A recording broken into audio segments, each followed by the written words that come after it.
Assalamualaikum warahmatullahi wabarakatuh. Selamat datang di kuliah sindroma koroner akut. Seperti kita ketahui bahwa sindroma koroner akut merupakan salah satu masalah emergensi yang kita bahas dalam ACLS. Per definisi, pengertian sindroma koroner akut merujuk pada sekumpulan keluhan dan tanda klinis yang sesuai dengan iskemia miokard akut. Sindroma koroner akut ini merupakan suatu spektrum dalam perjalanan penyakit jantung koroner, yakni aterosklerosis koroner, dan dapat juga berupa angina pektoris tidak stabil, infark miokard dengan non-ST elevasi, infark miokard dengan ST elevasi, dan atau kematian jantung mendadak. Secara patofisiologi, penyebab terjadinya sindroma koroner akut secara teoritis dapat disebabkan oleh trombosis koroner, robekan plak, dan spasma arteri koroner. Dimulai dari formasi plak dini, kemudian bertambah secara signifikan, robek, dan terbentuknya trombus. Berikutnya, apabila robekan ini dan trombus menyumbat arteri koroner secara utuh, sehingga terjadi oklusi total, akan menimbulkan ST elevasi myocardial infarction, tetapi bila tidak, maka tidak akan menyebabkan ST elevasi, melainkan yang lain, baik spektrum non-ST elevasi myocardial infarction atau unstable angina. Ini adalah gambar di mana ada oklusi trombus yang menutup arteri koroner secara total sehingga timbul ST elevasi. Nah, biasanya diikuti dengan peningkatan kardiak enzim. Nah, pada SKA tanpa elevasi atau ST-nya ada perubahan baik sebagai ST depresi maupun T inversi, itu diakibatkan karena sumbatan dari arteri koronernya itu tidak oklusi total. Dan ini bisa disertai dengan peningkatan atau tanpa peningkatan dari enzim jantung.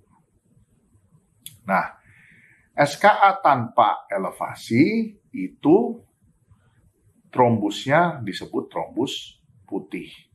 Dan pada ST elevasi, trombusnya itu terdiri atas ikatan platelet dan fiblin. Nah, dari gambar ini bisa disimpulkan bahwa rantai kehidupan pada SKA dan STEMI ini dimulai dari early symptom recognition dan call for help. Kemudian dilanjutkan dengan emergency medical service, evaluation and treatment, emergency department and evaluation treatment, dan dilanjutkan dengan reperfusion terapi. Rantai ini harus kita upayakan cepat sehingga kita sebagai tenaga kesehatan harus benar-benar memahami dan bekerja secara cepat dan simultan agar rantai ini bisa berjalan dengan cepat. Pertama-tama kita harus tahu keluhan nyeri dada pada sindroma koroner akut. Anamnesis singkat terarah dengan metode onset, provocation, quality, radiation, scale, dan time ini harus dipenuhi.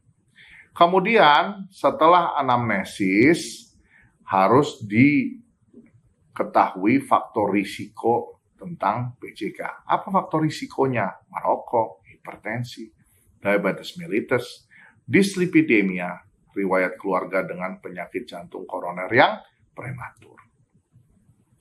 Waspadai juga gejala angina ekuivalen atau atipikal pada subpopulasi tertentu seperti pasien diabetes mellitus, orang tua, dan wanita.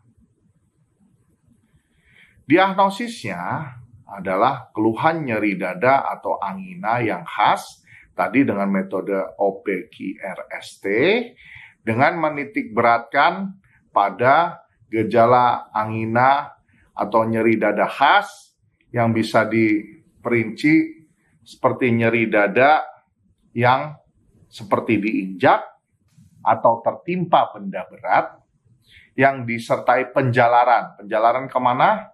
Nyeri dada yang menjalar ke leher, lengan kiri, epigastrium, punggung, yang disertai mual, muntah, keringat dingin, pandangan melayang, berdebar-debar, sesak nafas, dan pingsan.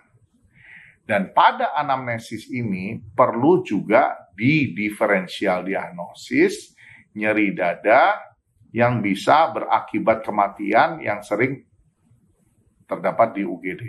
Apa diagnosis banding nyeri dada yang bisa menyebabkan kematian di UGD? 1 ACS, 2 diseksi aorta, 3 akut pulmonary embolism, dan yang terakhir adalah pneumotoraks. Ya. Apa bedanya nyeri dada ACS atau SKA ini dibandingkan dengan nyeri dada diseksi aorta? Nyeri dada SKA itu nyerinya seperti diinjak atau tertimpa benda berat. Yang diseksi aorta nyeri dadanya seperti dirobek. Kalau akut pulmonary embolism ada riwayat prolonged bedridden atau istirah baring lama seperti pada pasien-pasien geriatri, orang tua, atau pada penderita dengan riwayat operasi tulang belakang atau operasi ortopedik. Juga dengan riwayat bepergian yang dengan imobilisasi lama, seperti naik kapal terbang dengan imobilisasi lama. Yang terakhir adalah akut pneumotoraks. Akut pneumotoraks ini adalah ditanyakan apakah ada riwayat trauma pada daerah dada, atau yang kedua ada riwayat sakit paru kronis. Nah, setelah anamnesis yang khas, kemudian perubahan EKG yang ditunjukkan dengan segmen ST dan T, yang ketiga adalah perubahan enzim jantung. Perubahan enzim jantung yang spesifik dipakai adalah troponin T atau troponin I. Nah, kriteria diagnostik SKA ini berdasarkan WHO adalah syaratnya terpenuhi 2 dari 3 kriteria di atas. Ya. Ini adalah diagnosis EKG.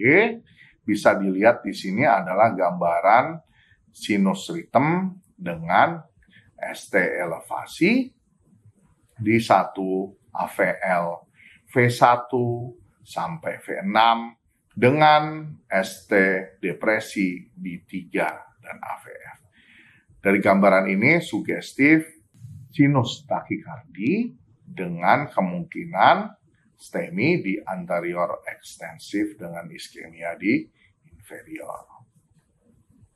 Ya, selain itu kriteria ST elevasi myocardial infarction ini juga ditunjukkan dengan adanya left bundle branch block yang baru atau presumably new LBPP. Ya, nah ini adalah kenaikan dari enzim jantung. Di sini ada mioglobin, CK total, CKMB, troponin I, dan LDH. Yang paling spesifik adalah troponin, walaupun onset naiknya dia agak sedikit lama. Nah, pada awal-awal kejadian bisa saja enzim jantung masih normal semua. Tetapi kita harus dasar diagnosisnya adalah mulai dari klinis, yaitu anamnesis yang khas tadi, dan EKG. Ya. Nah, ini adalah perubahan dari algoritma yang lama mengenai strategi reperfusi pra-RS bila tersedia.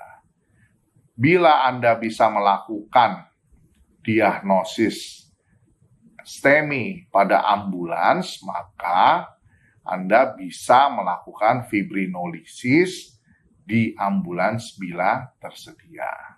Nah, pemilihan strategi ini bisa dilakukan pada rumah sakit yang tidak mampu melakukan PCI. Ya. Nah, kemudian kita lanjutkan kepada algoritma. Dan sekali lagi algoritma ini hanya berlaku bila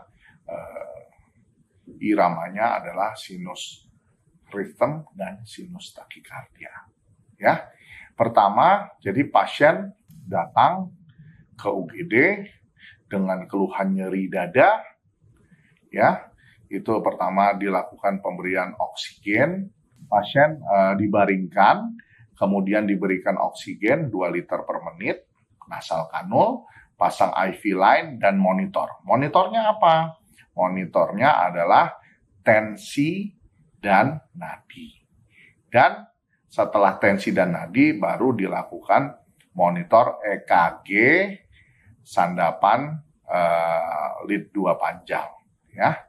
Nah, kalau sudah dilakukan stabil, pertama kita lakukan anamnesis terarah. Ya, anamnesis terarah tadi seperti yang saya katakan sebelum ini, bahwa pertama adalah karakteristik nyeri dada. Ya, nyeri dadanya ini dia seperti diinjek atau seperti dirobek. Apakah ada penjalaran ke lengan kiri, punggung, leher, disertai mual, muntah, keringat dingin, pandangan melayang, berdebar-debar, sesak nafas, dan pingsan. Ya, terus disingkirkan diferensial diagnosis yang mimicking ACS tadi, nyerinya seperti dirobek atau tidak, apakah ada riwayat perjalanan lama dengan imobilisasi, atau ada riwayat pembedahan tulang belakang dengan riwayat imobilisasi, riwayat tirah baring lama, ya. Kemudian apakah ada riwayat trauma pada daerah dada atau ada riwayat paru kronis. Bila tidak ada, kita lakukan pemeriksaan fisik dengan cepat untuk menyingkirkan komplikasi dari myocardial infarction, yaitu kita dengarkan suara nafas dan suara jantung. Apakah terdapat murmur atau apakah terdapat bronchi dan wheezing. Setelah dilakukan anamnesis dan pemeriksaan fisik secara terarah dan cepat, kita bisa melakukan diagnosis kerja. Bila tersedia EKG 12 sandapan, Anda boleh langsung melakukan EKG 12 sandapan. Tetapi kalau tidak ada EKG 12 sandapan dengan diagnosis kerja ACS, Anda berikan obat-obatan. Nah, obat-obatan ini ada yang pakai syarat, ada yang tidak pakai syarat. Dan kita mencari yang tidak pakai syarat dulu. Yang tidak pakai syarat itu adalah pemberian aspirin. Pemberian aspirin 160 mg sampai 325 mg dikunyah-kunyah. Oke? Tadi oksigen sudah diberikan. Oksigen diberikan 2 liter per menit tadi di awal, boleh dinaikkan sampai 4 liter per menit. Ya. Nah, kemudian kita berikan nitrat. Golongan nitrat yang bisa dipakai di UGD adalah isosorbit dinitrates atau nitroglycerin. Ya.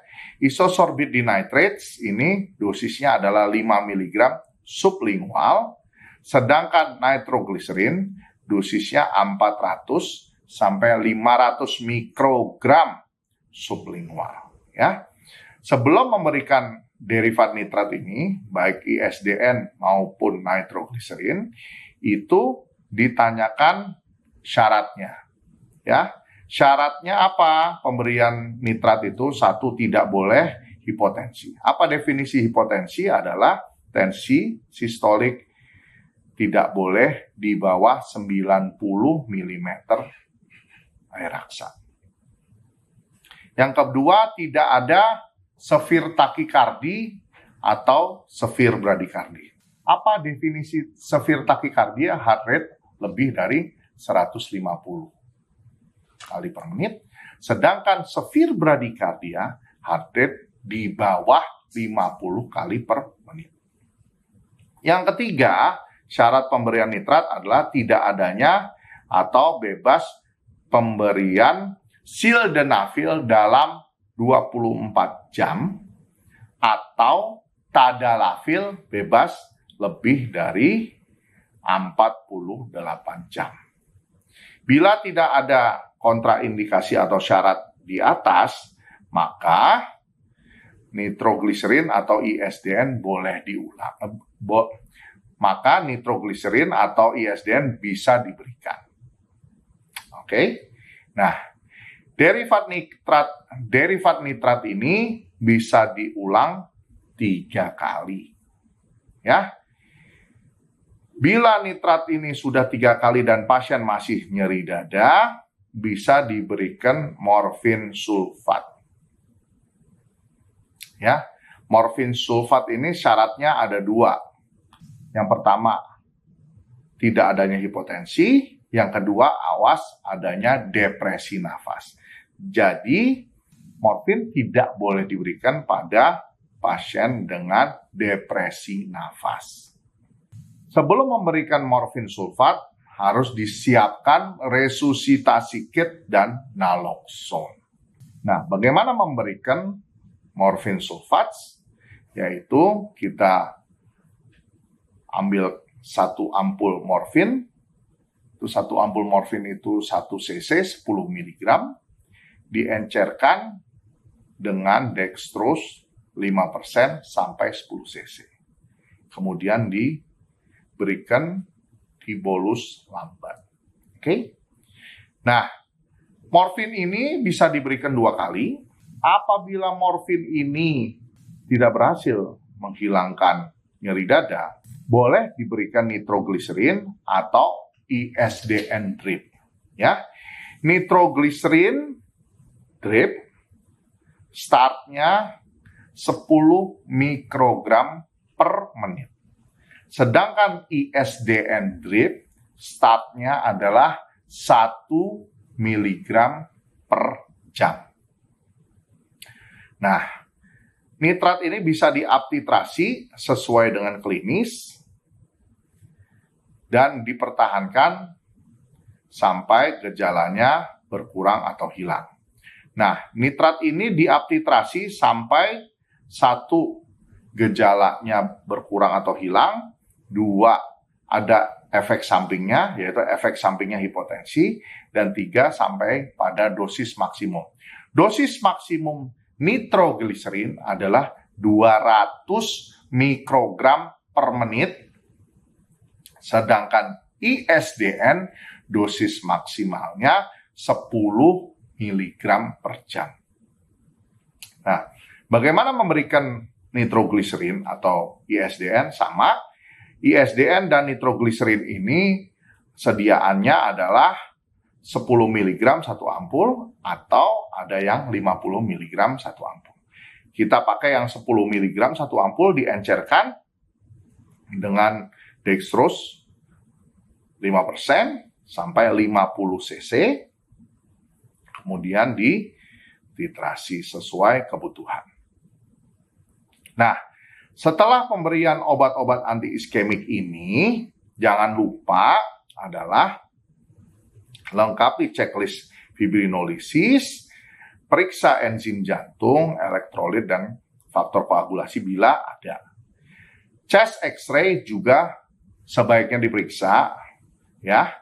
Dan setelah semua maka EKG 12 sandapan itu dikaji, ya. Sekarang kita tiba menentukan ACS-nya ini STEMI, non-STEMI, atau unstable angina. Dan di ACLS ini kita bahas yang STEMI. Nah, apa kriteria STEMI ini? Adalah ST elevasi pada 2 sandapan, minimal 2 sandapan yang bersinggungan. Atau curiga LBBB baru.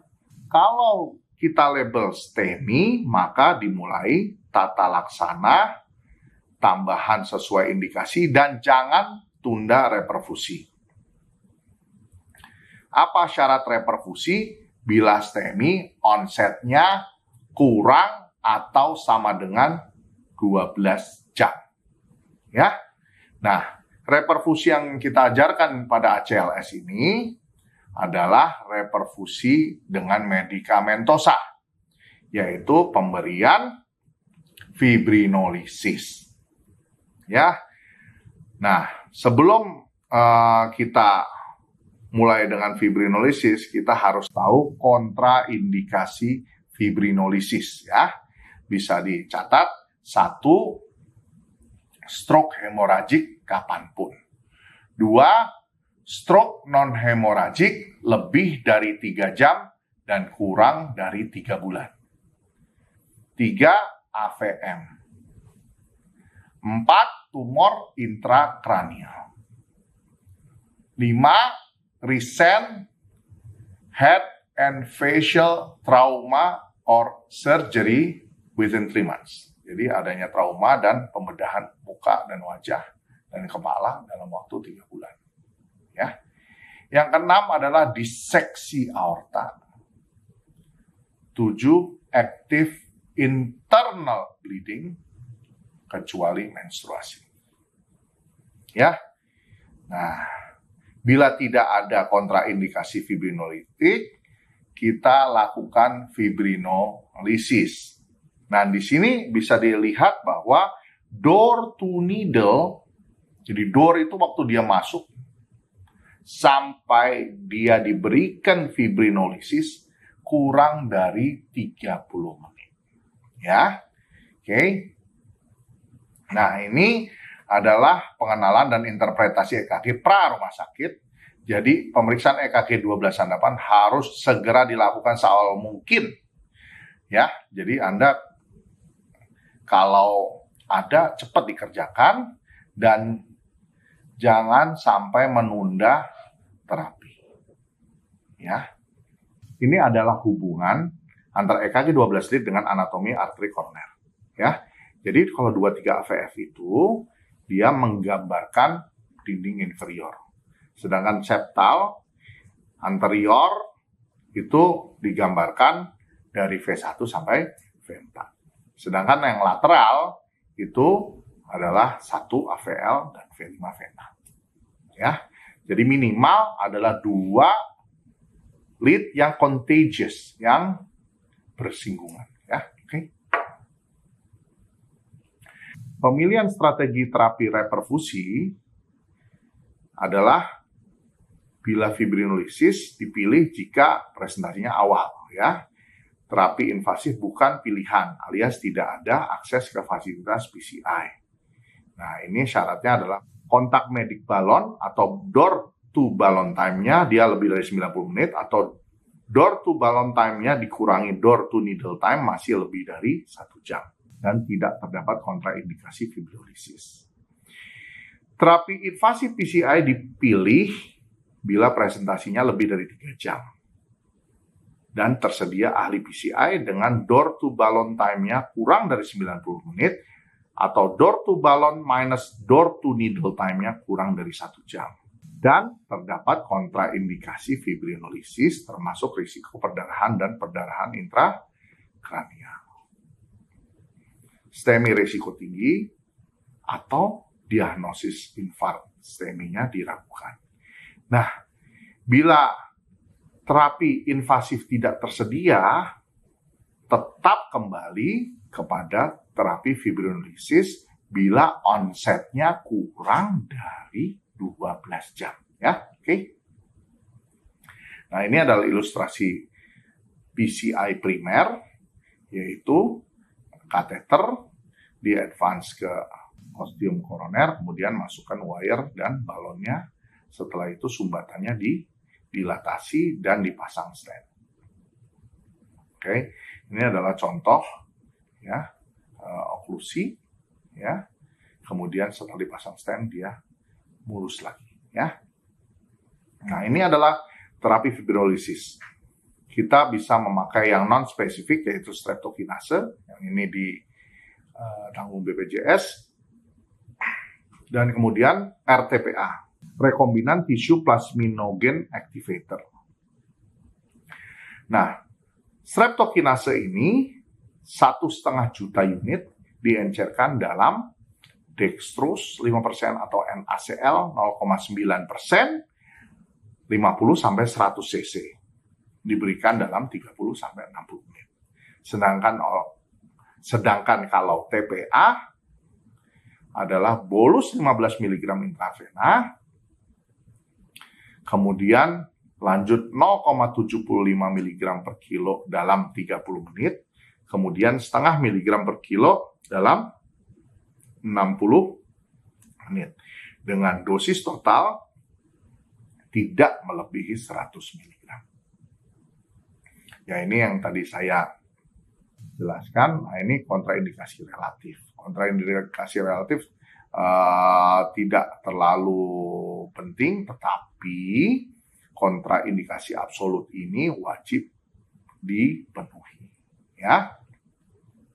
Nah, kalau ST depresi bagaimana?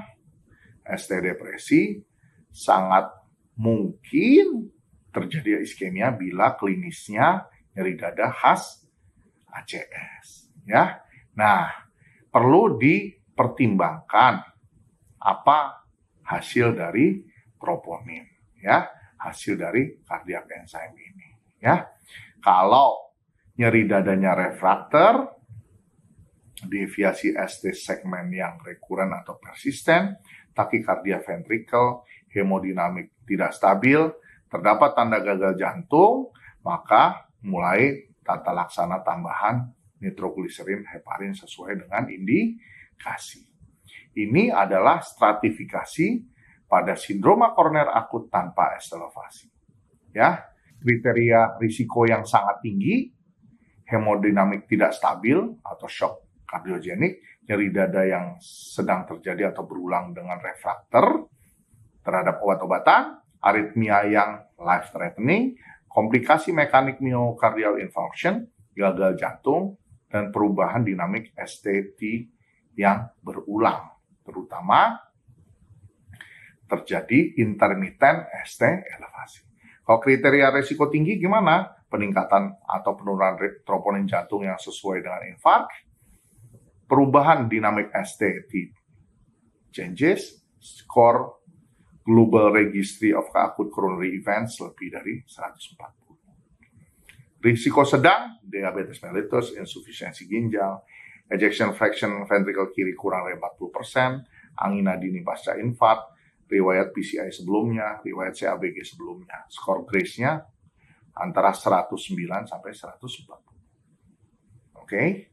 Nah, kalau tanpa ST elevasi, awitan gejalanya dilihat, ya, dia pada rumah sakit dengan fasilitas IKP atau layanan gawat darurat tanpa fasilitas IKP. Ya, kita lihat pertama harus stratifikasi risiko. Ya, kalau sangat tinggi dan tinggi itu harus transfer ke rumah sakit dengan fasilitas IKP dan dilakukan strategi terapi invasif kurang dari 2 jam. Kalau dia tinggi, dia strategi invasif kurang dari 24 jam, sedang dalam waktu 72 jam. Kalau rendah, dilakukan pemeriksaan non-invasif jika ada indikasi.